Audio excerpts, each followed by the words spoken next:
Hello दोस्तों, मैं इस वीडियो में आपके लिए इतिहास विषय का प्रीवियस ईयर क्वेश्चन का सेकंड पार्ट ला रहा हूँ, जो कि UPSC, UPPCS, RAS, PPSC, JPSC और अन्य पीसीएस एग्जाम में पूछे गए प्रश्न हैं। तो चलिए देखते हैं। हेलियोडोरस का वेश नगर अभिलेख संदर्भित है, तो ये वासुदेव से, और ये वर्तमान में हेलियोडोरस एमपी के विदिशा जिले में है। ये पत्थर से निर्मित एक प्राचीन स्तंभ है। निम्नलिखित में से किस राजा ने पाटलिपुत्र बसाया था? तो ये उदयन ने। 6ठी शताब्दी ईसा पूर्व के 16 महाजनपदों के विषय में निम्नलिखित में से किस बौद्ध ग्रंथ से सूचना मिलती है? तो ये अंगुत्तर निकाय से। सिकंदर के हमले के समय उत्तर भारत पर निम्नलिखित राजवंशों में किस एक का शासन था? तो ये नंदवंश का। चाणक्य का अन्य नाम था? तो ये विष्णुगुप्त। किस प्राचीन नगर के अवशेष कुम्हार स्थल से प्राप्त हुए हैं? तो ये पाटलिपुत्र। सार्थवाह किसे कहते थे? तो ये व्यापारियों के काफिले को। दोस्तों, यहाँ मैं बता दूं कि प्राचीन काल में रास्ता दुर्गम होने के कारण व्यापार करना कठिन था, इसीलिए व्यापारी लोग जो थे वो काफिले के रूप में व्यापार करते थे, जो कि सार्थवाह कहलाया है। सांची का स्तूप किसने बनवाया था? तो ये अशोक ने बनवाया था। ये कब बनवाया था? तो 3री शताब्दी ईसा पूर्व में।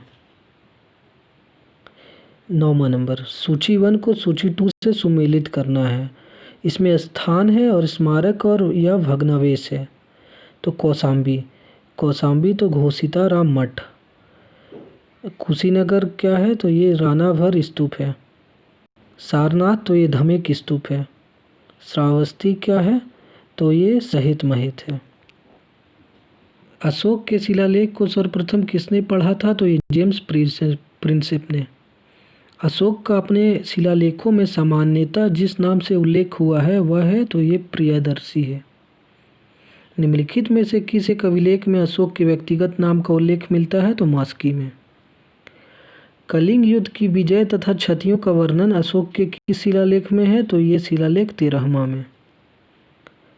अशोक के निम्न अभिलेखों में से पूर्ण रूप से धार्मिक सहिष्णुता के प्रति समर्पित कौन सा अभिलेख है? तो ये शिलालेख 12 है, और ये 12वें शिलालेख में अशोक विभिन्न धर्मों के प्रति अपना दृष्टिकोण को और अधिक स्पष्ट करते हुए इसमें एक वाक्य कहे हैं। तो क्या कहे हैं? मनुष्य को अपने धर्म का आदर और दूसरे धर्म की अकारण निंदा नहीं करनी चाहिए। निम्नलिखित प्राचीन भारतीय अभिलेखों में कौन सा एक खाद्यान्न को देश में संकट काल के रूप में सुरक्षित रखने के बारे में प्राचीनतम शाही आदेश है? तो ये सोहगौरा ताम्रपत्र। प्राचीन भारत के निम्नलिखित ग्रंथों में से किसमें पति द्वारा परित्यक्त पत्नी के लिए विवाह विच्छेद की अनुमति दी गई है? तो ये अर्थशास्त्र में।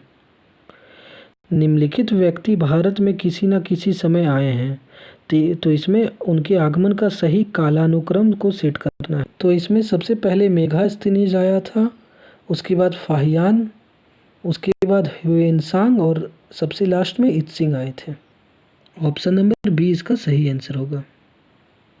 निम्नलिखित में से कौन सा एक अन्य तीनों के समसामयिक नहीं है? तो ये मिलिंद नहीं था। जल की आवश्यकता को ध्यान में रखते हुए जिस शासक ने गिरनार क्षेत्र में एक झील का निर्माण करवाया था वह था चंद्रगुप्त मौर्य। अश्वघोष किसका समकालीन था? तो ये कनिष्क का। प्राचीन काल के भारत पर आक्रमणों के संबंध में निम्नलिखित में से कौन सा एक सही कालानुक्रम है?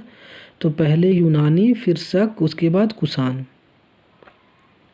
सातवाहनों की राजधानी अवस्थित थी? तो ये अमरावती में। राजतरंगिणी के लेखक कल्हण के समय शासक था? तो ये जयसिंह था। और दोस्तों मैं बता दूं, जयसिंह लोहार वंश का अंतिम शासक था। और ये जो राजतरंगिणी है इसमें कश्मीर के इतिहास के बारे में जानकारी मिलती है। हिंद भारत की जनता के संदर्भ में हिंदू शब्द का प्रथम बार प्रयोग किया था? तो अरबों ने। महमूद गजनी के समय भारत आने वाला प्रसिद्ध इतिहासकार कौन था? तो ये अलबरूनी था।